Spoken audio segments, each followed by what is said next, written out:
Sunday का दिन था। गुड्डू और मूना वीडियो गेम खेल रहे थे। पापा तैयार होकर हॉल में आए और गुड्डू मूना को देखकर बोले, बंद करो वीडियो गेम और होमवर्क करने बैठो। बच्चों ने पापा की बात पर ध्यान नहीं दिया। मम्मी हॉल में आई और पापा से बोली, कहाँ जा रहे हैं आप? आज तो संडे है। भूल गई, आज गांव से कनीज आपा आने वाली हैं। इन्हें लेने स्टेशन जा रहा हूँ। साथ में बबलू भी है। बबलू का नाम सुनते ही गुड्डू मूना ने मुंह बनाया। ऐसा कहकर पापा तो निकल गए। गुड्डू मूना ने मम्मी से पूछा, मामी ये बबलू कौन है?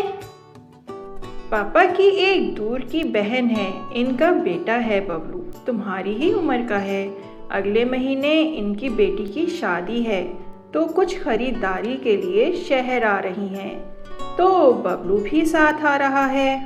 ऐसा कहकर मम्मी तो चली गई, लेकिन गुड्डू और मूना उलझन में फंस गए।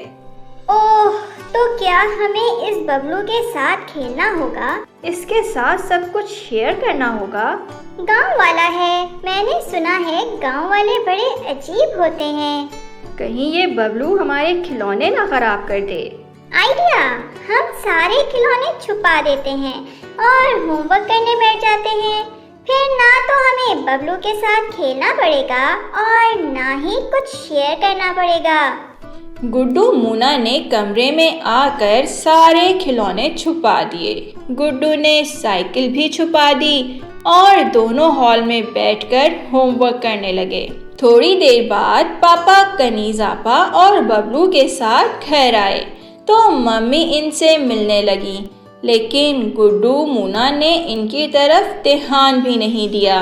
भाभी कैसी हैं आप? बच्चे कैसे हैं? हम ठीक हैं, और आपने बड़े दिनों बाद चक्कर लगाया। और बबलू बेटा तुम कैसे हो? मैं भी ठीक हूँ खाला। तभी बाबा कहने लगे, चलें आपा, बाजार चलते हैं। बबलू बेटा, आप गुड्डू और मूना के साथ खेलो। तभी पापा ने देखा कि गुड्डू और मूना होमवर्क कर रहे हैं। कोई बात नहीं, वो तुम्हारे साथ बाद में खेलेंगे। तब तक तुम टीवी देखो। पापा और कनीज आपा निकल गए। मम्मी ने बबलू को टीवी लगा कर दिया और खुद किचन में चली गईं। मम्मी के जाते ही गुड्डू और मूना हॉल से भाग गए और बबलू अकेला ही टीवी देखता रहा। गुड्डू मूना कमरे में आकर वीडियो गेम खेल रहे थे। तभी बबलू भी वहां आया और इनके पास बैठ गया। क्या खेल रहे हो? तुम जाकर टीवी देखो ना। नहीं, मुझे खेलना पसंद है। तो जाओ खेलो। अकेले कैसे? तुम भी चलो। तुमने गुल्ली डंडा खेला है? तुम्हारे पास साइकिल है? नहीं है। अम्मा कह रही थी तुम्हारे पास साइकिल है। मेरे पास नहीं है। मैंने बाबा से मांगी तो बाबा बोले बड़े हो जाओ फिर दिलाऊंगा। इस तरह बबलू बातें करता रहा, पर गुड्डू मूना ने तो इसके सवालों का जवाब ही ना दिया और ना ही इसके साथ बातें की। दोपहर को गुड्डू मूना ने साइकिल निकाली और सोसाइटी कैंपस में खेलने लगे।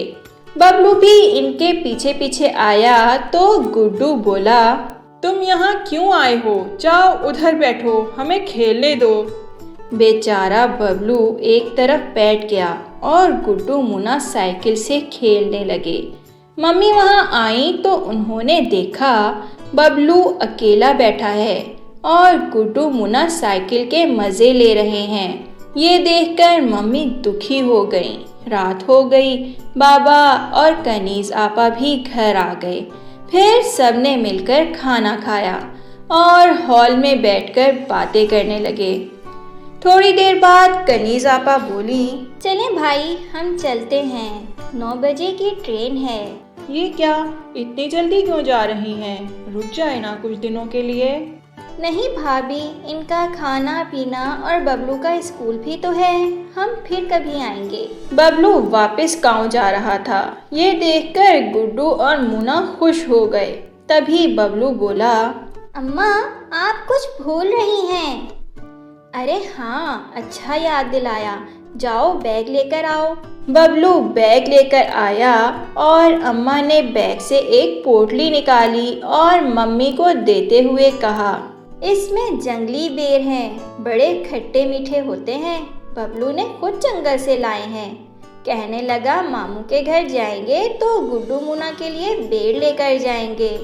शहर में कहाँ मिलेंगे ऐसे बेर, तोड़ने में बहुत सारे कांटे भी चुभे, फिर भी ये बेर लाए बिना नहीं माना। मम्मी ने गुड्डू मुन्ना की तरफ देखा तो वो दोनों रो रहे थे। वो सब समझ गईं और बबलू से बोली, गुड्डू मुन्ना के लिए लाए हो ना तो अपने हाथ से इन्हें दे दो। बबलू बेर की पोटली लेकर गुड्डू मुन्ना के पास आया और बोला, ये लो, जंगल से लाया हूँ, एक बार चखोगे तो सारे बेर खा जाओगे। ये सुनकर गुड्डू मुन्ना एकदम से रोने लगे और रोते रोते बबलू से लिपट गए। ये देखकर मम्मी, पापा और आपा सबकी आंखें भर आईं। अगर आपको हमारी वीडियोस पसंद आ रही हैं तो इन्हें लाइक करें, कमेंट करें और सब्सक्राइब